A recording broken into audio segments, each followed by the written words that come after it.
Time now for a look at what's making the front pages of the international press, and for that I'm joined on set by Caterina Bertozzi. Hello again, Caterina. I'm sorry, I'm running out of breath and speech at this stage. You're going to have to take over for me. What's on the headlines? Well, this is this constantly evolving story that makes the front page of the British paper, The Times. 4 people killed, found dead in a very popular tourist destination in eastern France. That's the Annecy region. As I said, a constantly evolving story. The Times has just sort of the bare bones of it at the moment.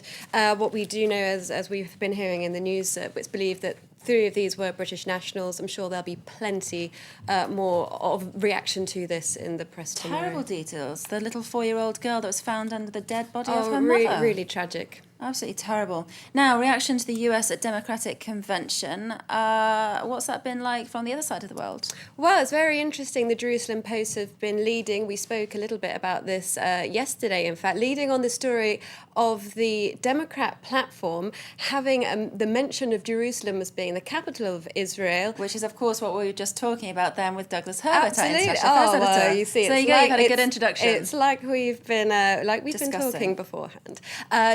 So yes, Jerusalem Post, they've been actually at the convention talking to people there. Now, the people they spoke to said these were Democrat delegates saying, well, we don't know why it was taken out in the first place. No one told us. No one's responded to our questions about it.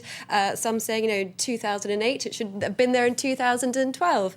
However, what the Jerusalem Post, they seem to have failed to find the people who were booing at the convention, but the New York Times did find these delegates.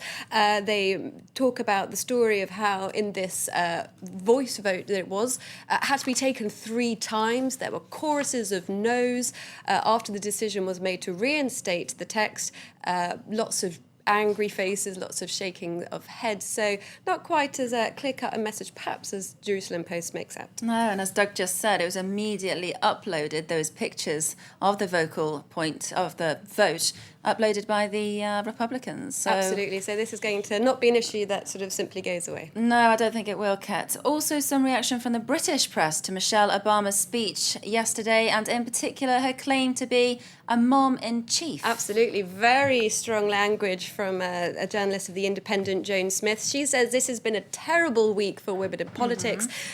She says what we need is less politicians' wives. We need women in politics. She even goes to say that, she hopes that Michelle Obama went backstage and made a gagging motion because she couldn't believe these words that were coming out of her mouth. Right. This kind of very intelligent woman just portraying herself simply as a mother figure and wife to the president. Smith also draws us out to talk a little bit about UK politics and the Prime Minister David Cameron there. In his reshuffle of the cabinet, 26 spots, only 4 went to women. She says this simply isn't good enough. This is what happens when parties fail to modernise. She says, come on, David Cameron, surely you can do a little bit better than this. The women of the world will salute you if you do. And what is Jane Smith? She's a journalist, not a politician, is that right? Yes, she is a journalist. All right, dishing out advice there for other women that she's not following herself then. Moving on to Syria now, Caterina. Egyptian papers focusing on Wednesday's Arab League meeting. Absolutely. This is the Al-Aram International paper. They've showed a picture of President Mohamed Morsi looking quite victorious outside of the Arab League headquarters. He obviously was at the Arab League yesterday. They seem to be quite supportive of the strong stance he's taking against the Syrian leadership. Their headline there, fight of the Syrian people, not in vain. Okay. Now then, we've been talking in business about the European Central Bank plans to help struggling Eurozone countries with this idea of buying debt. What's the reaction been in the press? The Wall Street Journal, a little bit cautious, actually. They say Mario Draghi is on a high wire. Basically, if his plan works out, it's very impressive. If it doesn't work out, it's going to be catastrophic.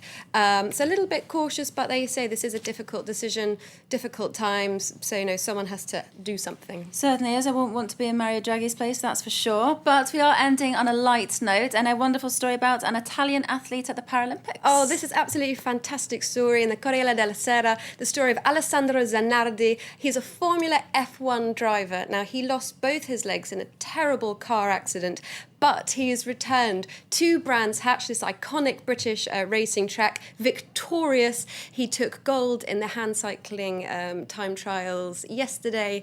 So really touching, moving story. Superb. And being Italian yourself, you must be particularly proud. Bravo, Alessandro. What a beautiful accent. Thank you very much, Caterina. Caterina Bertozzi there with our International Press Review.